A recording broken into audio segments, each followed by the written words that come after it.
one of the smartest white men on this side of heaven.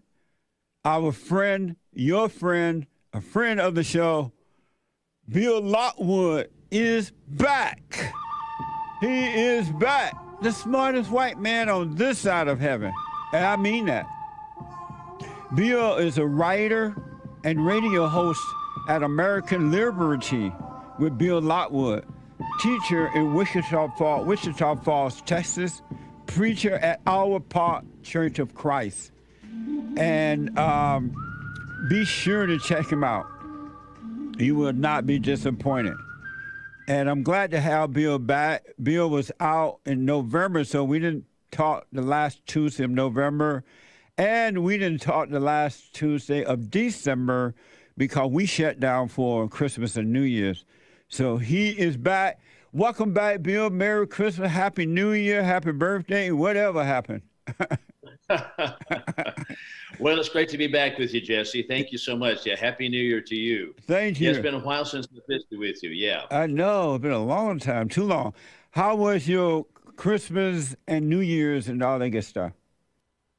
It was really nice. We just stayed at home, and we had the family come by. I mean, we had some family come here, but we were able to stay home this time at Christmas, which was nice. Thanksgiving we traveled, but we had a great time. So we're back in the swing of things now, and that's ancient history, seems like. I know, huh? It sure does. It really does. Well, I'm glad to have you back. A lot is going on. I want to talk to you about some things that happen around the world that I realized.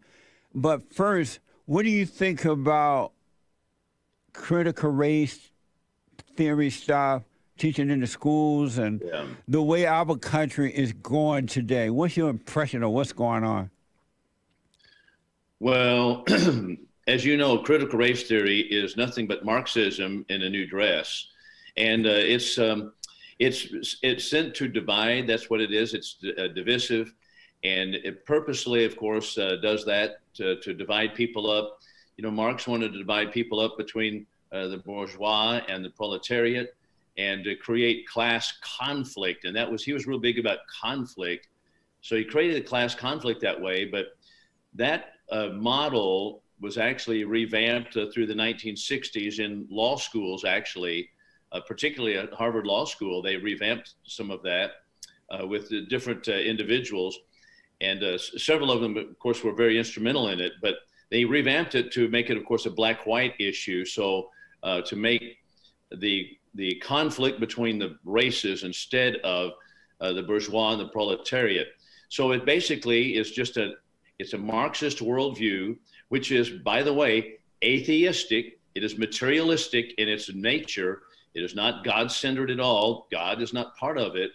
And so it's involved in conflict between the races. And that's why we are seeing that taking off in our country. I mean, the conflict between the races is getting much worse. Yeah. Because critical race theory has been taught in schools. And what it does, by the way, Jesse, is it ignores the choices of people.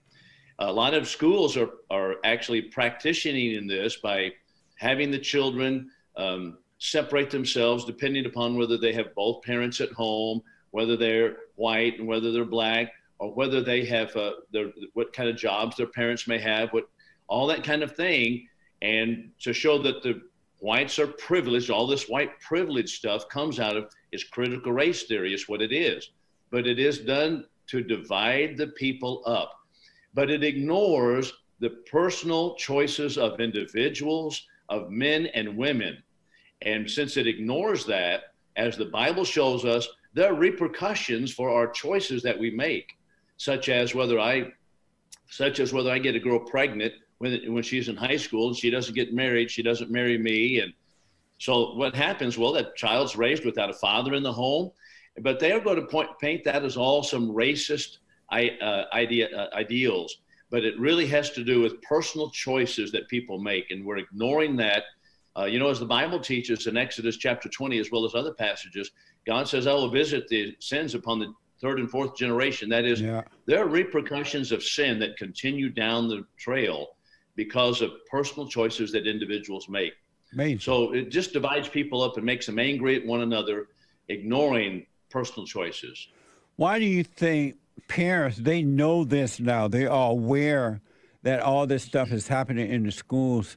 White parents are aware that their children are being taught that they're the worst on the land, they're evil, they're privileged, and they're having the children apologize to the blacks or stand up in the classroom and announce that they're white and all that kind of stuff. Why do they keep sending their children to these public school, government school, knowing that the children are being brainwashed, but yet the parents get up and send the children off anyway? Well, this is the very problem that our founding fathers warned us of. They said, do not allow all power to gravitate to Washington, D.C. And they specifically outlined the powers of the federal government and forbade any other power to the federal government. And they did so. They tried to put a lock on it with the 10th Amendment, that everything is left to the states otherwise. Because they would say, if you allow things to travel to Washington, D.C., then you will not be able to control it. You'll not be able to control whatever direction it goes. And that's exactly what's happened. So our schools have become government schools, and that's happened over the last 100 years as all the power and legalities traveled to Washington, D.C. So now we're not simply fighting City Hall, we're fighting the White House, we're fighting the United Nations, and that's individual. So parents are they need to pull their kids out of these public schools, really, and put them in private schools is what they need to do, or teach them at home. That's what's happening. But that's why right. don't they now, do that, though? Don't they have a right? They still have a right to homeschool and not send their children off to the public schools every morning, knowing now that they are teaching them this, and now they are trying to make the kids wear these masks. In California, a bill has been introduced to make the children be vaccinated, mandate vaccine and all that. I don't get, why can't the parents say, you know what, we're going to have to cut back, we're going to have to sacrifice. The mother will stay home and raise the children while the father provides, even if he has to work 2 or 3 jobs. Why don't they do that? Well, number one, many parents are not convinced perhaps of the extreme danger of it, number one. Number two, when we are, I'm in a public school system myself, and I know there are a lot of great people with Christian values in the school system, but that just is the same thing as in the military. A lot of great military individuals. However, the powers that be, the controlling factors of the entire military complex, is so leftist that we're inserting our good people everywhere in the world to fight many different wars in which we really have no national interest. And it's the same thing in the school system. So many good individuals that are on the ground in the public schools. However, the powers that be and the curriculums that are involved in it, taking us in a direction that we should not go.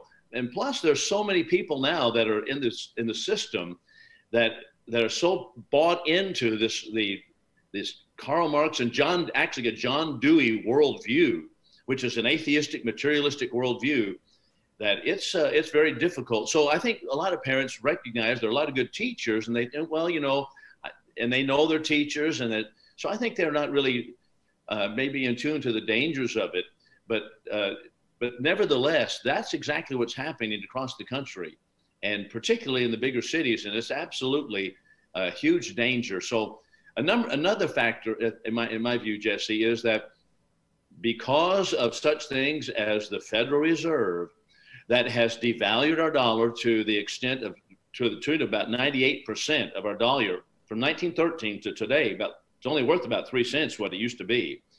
It demands that both parents work to make an average middle class living. You cannot hardly do it with one parent working, even working 2 jobs. So now all parents are working, both parents are working. And now what do you do? So to homeschool a child, that is so challenging. It ought to be done, and it needs to be done.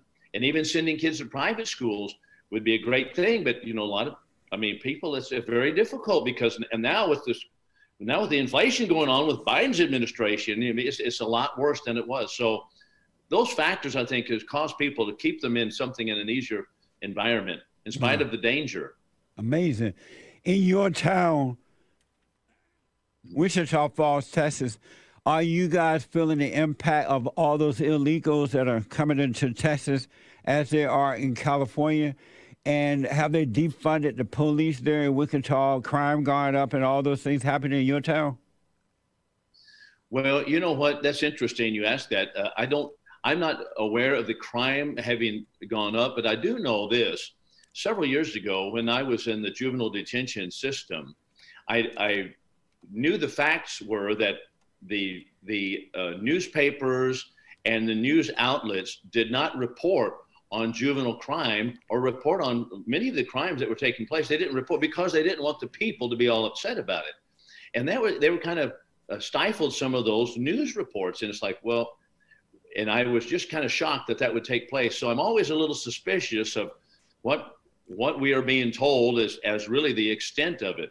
Yeah. But to answer the question shortly, no, not to the extent that Los Angeles is, or Baltimore, Maryland, or Minneapolis. We're not affected that way. We have great police here.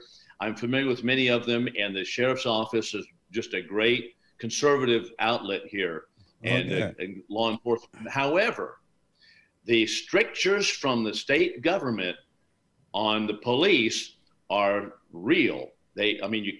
What they can and cannot do to criminals, with hands-on to people that are violating the law, they're making strictures on the police, and I think that those ought to be removed. But that's done at a state level. Yeah, Bill, I noticed that I've been doing counseling now for the last 2 or 3 years around the world, and I noticed that the same conflict that is happening around the world is now happening in America.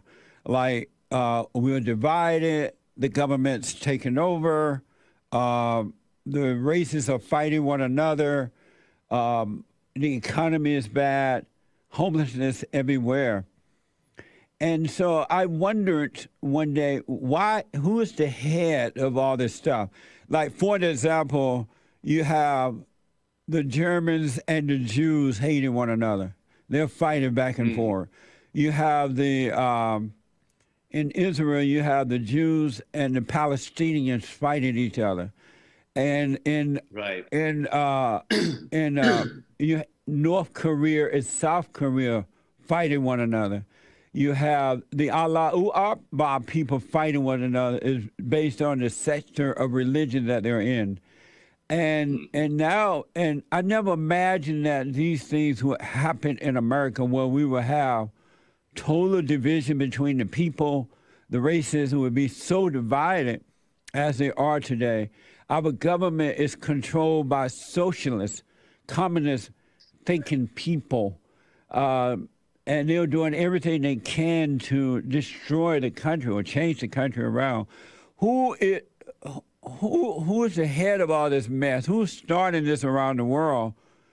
Who and why? I know they say it's George Soros and who is behind all this? Well, I don't know that there's one individual behind it at all, Jesse. I mean, aside from Satan himself, who of course foments all this material, but yes. I don't believe there's one world player. There are many world players that we could point to, such as the Klaus Schwabs of the World Economic Forum, the United Nations Forum itself, and George Soros and all those kind of guys. I know that's true, but this is actually common to humanity, common to human history, in which people turning away from God, and they're opting for worldviews that take them in a different direction. And that's exactly what's happened around the world. And it's happening in America because we have repudiated a God-centered worldview. We've repudiated the God-given rights. And we've done that, and people are not aware of this perhaps, but we've done that for 100 years in America. From the time of Woodrow Wilson all the way till today, we have had government leaders that have been fighting against the very concepts that were enshrined in the Declaration of Independence. For example, even when Woodrow Wilson would quote the Declaration of Independence, he would leave out that our rights come from God, endowed by our Creator with certain inalienable rights. He just left that portion of it out because he didn't believe that. He was a historicist, which said that was a Marxist worldview applied to history. Same thing with FDR. FDR, when all of his programs, he tried to float those programs, the New Deal programs. Do you know every one of the Supreme Court justices, all 9 at first, said these were completely unconstitutional in our form of government. But he was a socialist in his mind. He had socialists in his cabinet. He had individuals that were communists in his cabinet, and they continued to push, as long as he was there, pushed for government intrusion in everything. And finally, he was able to conquer, and he did. He was 3.5 terms, or 3 terms plus another portion of term. So then got it rolling. Lyndon Johnson comes along, and so all of these things are simply socialist ideas, which is built upon materialism. Materialism tells us that material things and material matter in motion is the sole reality. The Bible is out. The idea that we were created in God's image is out. The idea that we have therefore individual rights is gone. But this takes a while for these things to shake out in a society, and that's what's happening.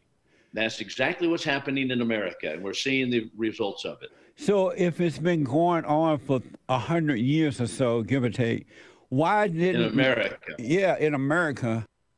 Why didn't we, the people, see this coming down the pipe and stopped it? Why didn't American voters, why didn't the adults step up and say, no, here's what's going on, let's stop it right now? Because I remember when there was a fight to take any mention of God out of the public schools. They didn't want to pledge allegiance. They didn't want to do the morning prayers anymore in school. And they kept fighting until they finally got all that out of the school.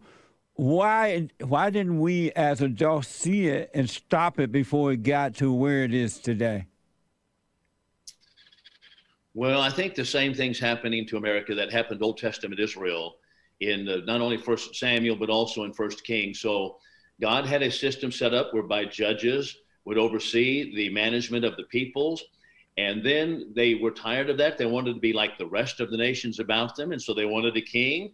Remember, Samuel stood up and told them in 1 Samuel chapter 8, he says, this is against God's will. Here's what's going to happen. Here's how it's going to go. But no, we want to be like the nations round about us. And so exactly as Israel behaved, so we are behaving. When we come to 1 Kings, when Solomon, the kingdom of Saul and David were very rudimentary, very, very crude. But now when Solomon comes, we have a huge influx of riches and wealth. He had, of course, the number of wives and concubines, and he had political alliances with other nations. But he did exactly what God warned him against, and that is making alignment with these other nations and allowing them to come in and influence the religious belief system of the Israelites.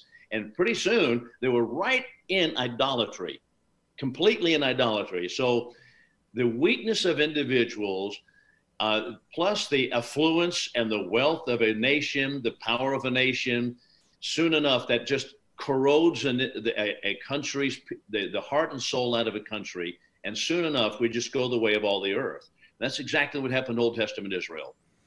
And Same thing. And so are we too far down the road to turn it around? Because people... I believe, yes, we are. You do? Because I know that people are afraid, they have fear, they won't speak up, they won't stand up. They always look for physical leaders to guide them now rather than God guiding them. There is no individuality anymore. It seems like most people are unwilling to stand alone for for God and just stand and be themselves. So you're saying, yes, we're too far down the road that we're not going to be able to turn this around? Right. All right. Just think. Yeah. What do you mean by that? Well, we just think for a moment what happened when we had Donald Trump in office. I think that was the last hurrah of America. When Donald Trump came in office, we had the most hateful, the most vicious, the most virulent hate attacks against Donald Trump. It started before he even sat down in the Oval Office one day. They were already after his blood. They were already chanting, impeach him. So the Democrats continued this. They continued, and they lined up with foreign nations to do it. They attacked him. They continue to attack him. The integrity of our election system is at stake. I don't trust the last election, 2016, the last election, 2020 election. I don't believe that was correct. Yeah. I don't believe it. I don't believe that we have the integrity of the system. People are saying, well, Joe Biden is such a disaster. I say, no, he's not. He is tremendously successful in doing what he promised and doing what he wanted to do. He's destroying this country. He's taken down the borders. People say, well, he needs to go down and visit. Why? He knows what he's doing. Yeah. They know exactly what they're doing. This is their plan. This is what they intended to do from the beginning. They've warned us about it for 50 years. This is what they want to do.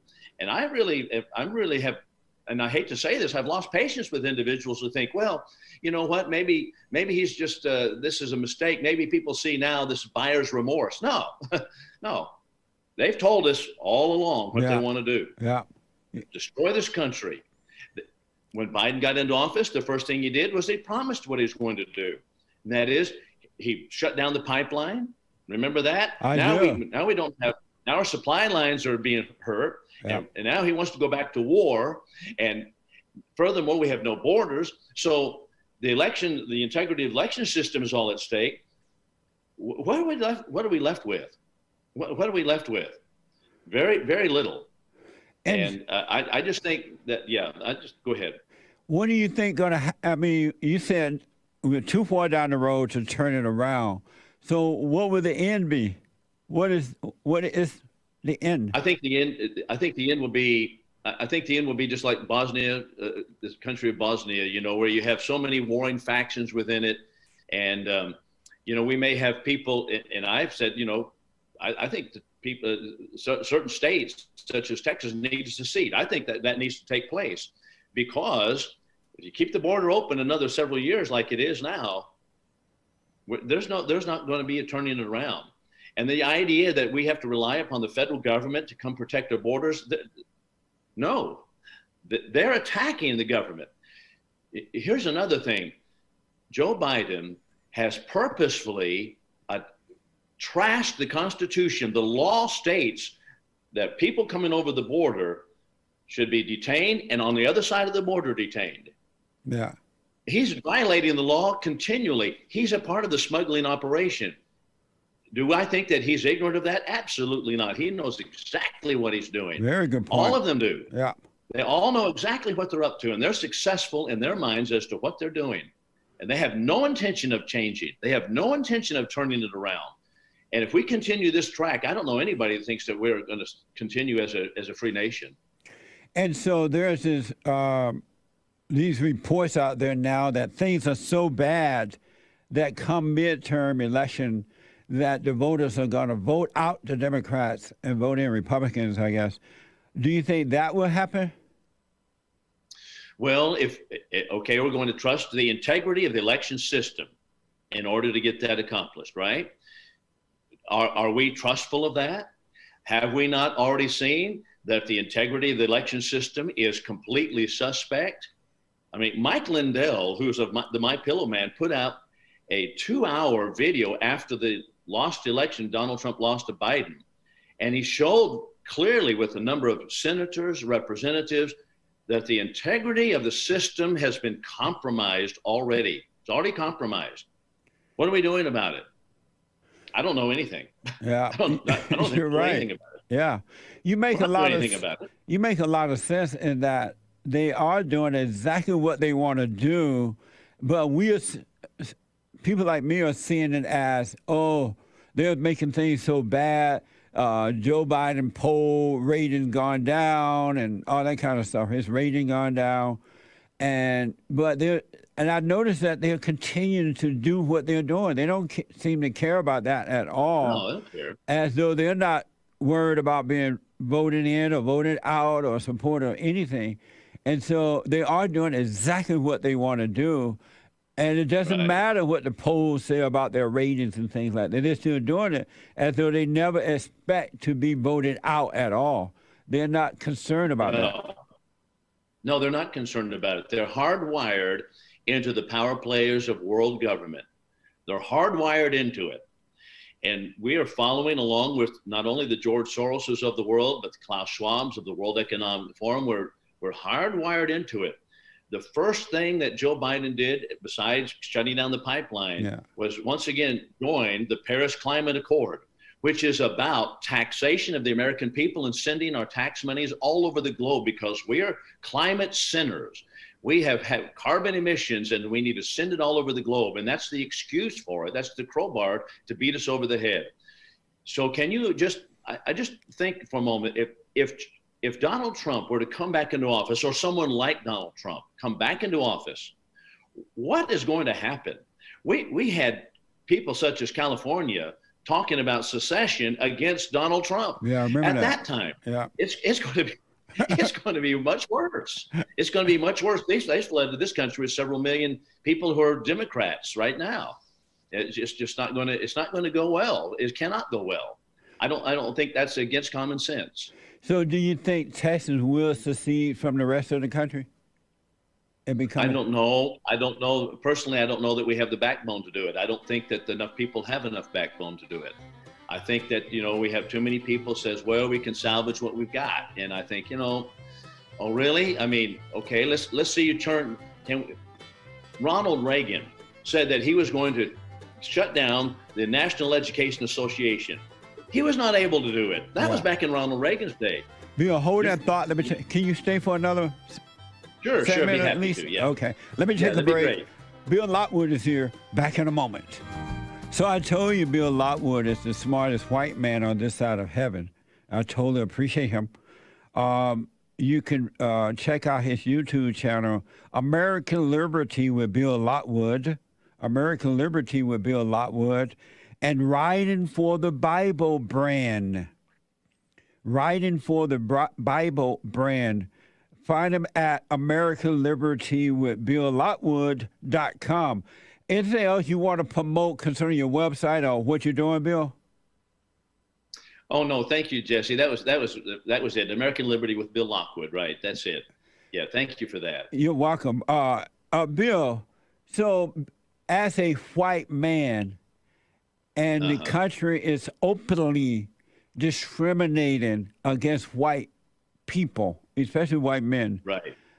And there is not only are they openly discriminated, but there are physical attacks that are happening to white people. They're being attacked, they're being robbed, their homes are getting broken into, cars are being stolen. What is it like for you personally to walk around America knowing that as a white man, people hate you for no reason, only but to be brainwashed? What's that like for you to walk around in the country knowing that you're hated? Well, you know what? I hope that it hasn't infiltrated everybody, but I know there are a lot of people who are that way. Yeah. And I try to stay out of the circles of academia and government where those things are so rife, Yeah. But it is sad to see and to think that my children and grandchildren and great-grandchildren will live in a country where that will continue, and it doesn't look like it's going to abate anytime soon.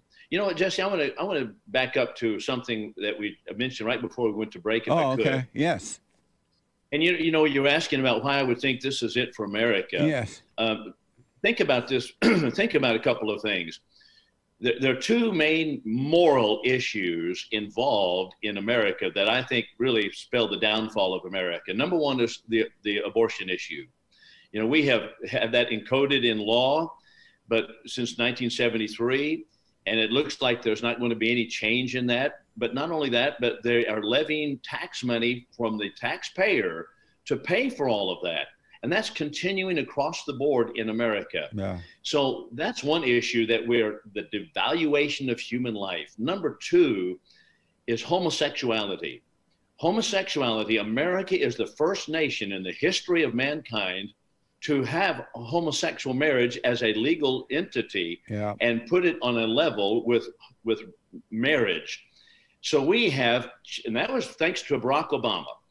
And so think about, we have encoded homosexuality in the law system of America. And according to Romans 1, God gives up a society when that is the case. That's stated 3 times in Romans chapter 1, that God gave them up to do those things which are not fitting. Yeah. And he speaks about homosexuality. God gave them up is a strong statement. Can we as a nation shake our fist continually in God's face and continue with his blessings? Hardly. And so think about this. Let's say that we have a person coming into the White House, such as a Donald Trump, and he wanted to reverse the homosexual marriage thing. What do you think is going to happen on the streets of America with the Democrats, even if they're not homosexuals, or with the Democrats? What's going to start happening on the streets if that was reversed? You know very well we're talking about war right now in my front yard. Yeah, that's right. That's right. So that's where we are. I saw a report last night. I forgot where. Maybe on Tucker, I'm not sure, where they're saying now that the drag queens, transgenders, or whatever you want to call them, they're now starting to push women to the side, and they're becoming a part of the women's swim teams and things like that. And if someone disagrees with them, they can now get you fired from your jobs. They can make phone calls, they can protest, and they can get you fired from the job. And when I heard that, I'm like, I thought women are supposed to be so special to the government and to others. How about protect the women? They don't even protect the women anymore, at least not the straight women. No, you know what? It's because this is an in the bottom line, it's an anti-God, anti-Christianity move, and it has been always. So it just depends upon what horse it rides on at the particular time. That's all that matters here. So they may change horses here and there. And that's what the Democrats always do. They change horses, but they're still going in the same direction. Yeah, absolutely. It's all headed downward path. And so, yeah. No, finish your point, Bill. Go ahead. No, I'm just going to say, I mean, that's how it's going to continue to go. And it doesn't matter what the issue is. They're going to change the issue, but the same direction. It's so bad in California now that I'm moving out of California, move my company out. I never imagined that one day I would leave Los Angeles, because when I first moved here in '68, it was so beautiful. It was so nice. Yeah. It was clean, opportunities everywhere. The weather was amazing. And crime was happening, but in certain parts of the city, like over in the black community. Not in our community, right? But in the black communities. And, and the police force was out protecting the people. All that is gone now. It's gone. It doesn't. I mean, cars are being stolen. I know people who have had parts stolen from their cars and things like that. And you can't even call the police and get a report because they're like, we don't have time, or it's not going to work because you're not going to catch them anyway. And we have raised money to buy a building for Bond because we got to move out of here.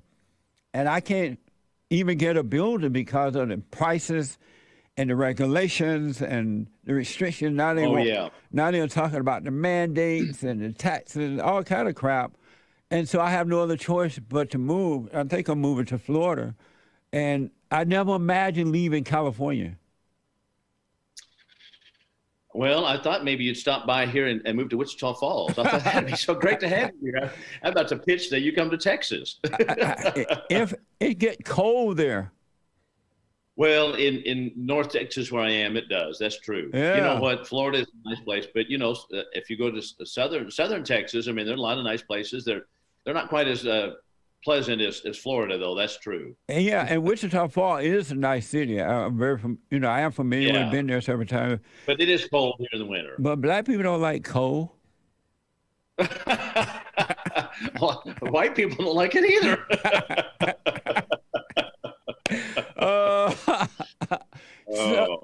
I never, one other thing, then we're going to have to run, but I never imagined growing up in Alabama, so-called under the Jim Crow laws, and things were amazing back then for us growing up. I moved here. I never imagined that it was possible for my country to become like this. I never imagined that people would freely give up freedom. It just didn't look like that was possible. You know what I'm saying? It looked like everybody would just fight for freedom, because at one time we were free in America. So I thought, and so I never imagined that Americans would just give up freedom and become enslaved. Well, that's human nature, though, Jesse. And you think about it, our founding fathers all warned us about that very element of human nature, that you become dependent upon the government, and then you start, your freedom deteriorates, and then you lose your desire for it. And the same thing in the Old Testament. The Old Testament Jewish nation, they had great freedom.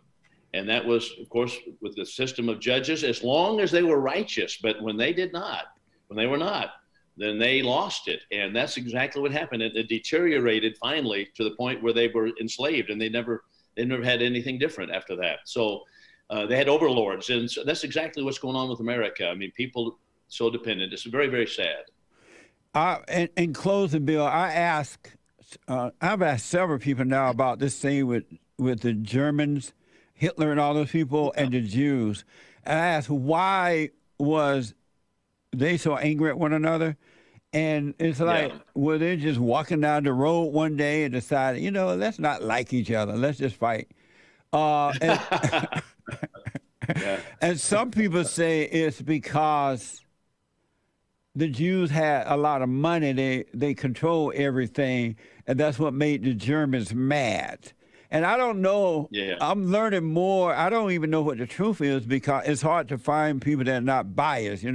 When you're angry, it's hard to be fair and honest about things. And so I don't know what the real truth is. Is that true? That the Jews own everything, and they control the banks, and so the German people became angry, or Hitler tricked the people and made them angry, or something? Well, I do believe, of course, that the Jews did have a lot of moneyed interest, a lot of moneyed control, and that part is true. I think that the answer, however, is multifaceted, and there was a lot of anti-Jewish hatred in Europe anyway. But let me just say this as well, let's back up even further. There's a lot of anti-Gentile hatred in the Talmud. There's a lot of anti-Black material, or some anti-Black material in the Talmud, as far as even one of the Middle Ages Jewish scholars by the name of Maimonides, he was virulently anti-Black. And later scholars try to cleanse those statements out of his comments.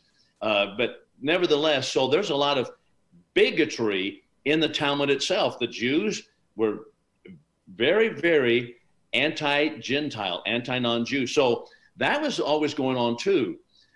Obviously, I'm not saying that there's any justification for any kind of anti-anything, but that's just the fact. So exactly in Europe, there was a lot of anti-Jewish background to it. But there was also at the time, and you cannot ignore this, and that is that Hitler was a Darwinist. Charles Darwin changed the world in the sense that Darwinism became, that is, the evolution of the species. Darwinism became the dominant factor, and that was completely pervasive in the entire country of Germany.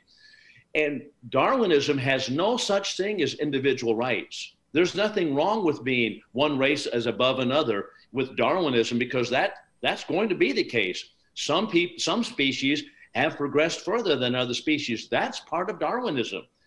So Hitler was a Darwinist, and so was Karl Marx. Karl Marx, himself was a Jew, but he himself was so anti-Jew. He had a lot of bigotry. I think that one of the great scholars is from the University of California, no less, is Richard Weikart. And Richard Weikart writes several books about Hitler and his anti-Jewry, speaks about his pantheism, which is basically that that the world is God, and he made some pro-Christian statements earlier in his career simply, but that was pragmatism speaking. That was just to get himself politically along the tracks. But he was anti-Christian, anti-Jew. That was just a part of what was going on in Europe at the time. So it was widespread. And so Hitler was part of all of that. That's right. And Hitler was a white man, right? That's correct. He had no Jew in him. As far as I know. Now, I don't know that he did. I don't know that that was the case. But now Karl Marx was a Jew, but he was completely, he was completely hateful. And he was satanic against the Jews. Friedrich Engels, a Jew. Vladimir Lenin was a Jew. And wow. Those men were Jews also. Yeah, they were Jews also. But at any rate, yeah, it's kind of an interesting story, but there was a lot of anti-Jewish hatred in Europe at the time, generally speaking, and it was not just Hitler. What is you mentioned something called Talmud. What is that? Is that like the Bible? Talmud. Well, the Talmud is, all right, the Jews believed, remember at the time of Christ even, they believed that even though the law had been given to Moses, the most important law was an oral law, which they called oral tradition. Their fiction was that the oral tradition had been given to Moses, and that was what guided them. So their oral traditions became more important and were more important than what was written in the law. So they could freely neglect portions of the law as long as they kept their oral traditions.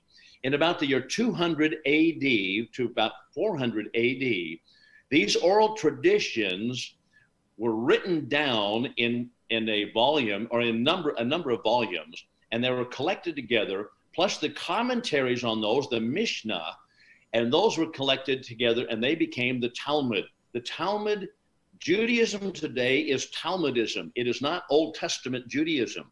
It's Talmudism. And Talmudism are simply the commentaries on the traditions of the Jews surrounding certain elements of the Old Testament, and very little real Old Testament in it. That's the Talmud, and that's what Judaism is. So it's just a bunch of, it's just a set of Jewish laws? That's correct. Oh. Right. Jewish laws collected over centuries from some of the most revered rabbis. That's correct.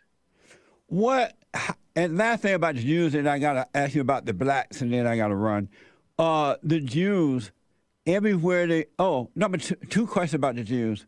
Everywhere they go, they seem to do very well, financially, family-wise. They have their own community. Right. They walk around on Saturdays, freely walk around. What causes the Jews to be so successful, no matter where they are or what the environment is? They tend to do well. Well, I'm not certain about that, really, why they do. I mean, they do have work ethic that a lot of people don't have, perhaps. I'm not certain about why they do well, but they do. And they've also been involved in a lot of banking interests, global banking. And that's, a lot of the families were very powerful in global banking. It was a method by which they were able to make money.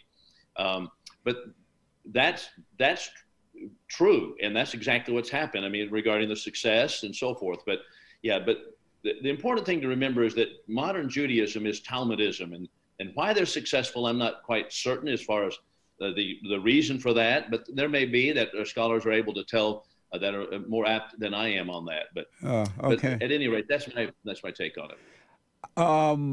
I noticed that in our country today, there are not a lot, I don't know how many, but white young people who are angry at the Jews, and they blame the Jews for what's happening in America. Is that fair for them to be angry at the Jews and blaming the Jews for what's going on in America today? No, I don't believe that's fair to say that the Jews are responsible for what's happening in America. I will say, however, that there is a lot of, in the Talmud, there is so much vile anti-Christ, anti-Christian, anti-Gentile material that it does make it curdles your hair just a little bit. because it's so ugly, it's so nasty, it's so there's so much just vile material in it that is anti-Christian and anti-Christ. I mean, they said a lot of ugly things about Christ, and even reaching back to the 2nd century, they were that way. Even in the 1st century, as you know, I mean, the Jews, what they accused Christ of, accused him of being an illegitimate son. And this is exactly the kind of material that they continue on, but at any rate, back to your question, I don't know that the masses of people are necessarily aware of that, but right. I think that they instinctively feel that they are very anti-Christian, which they are.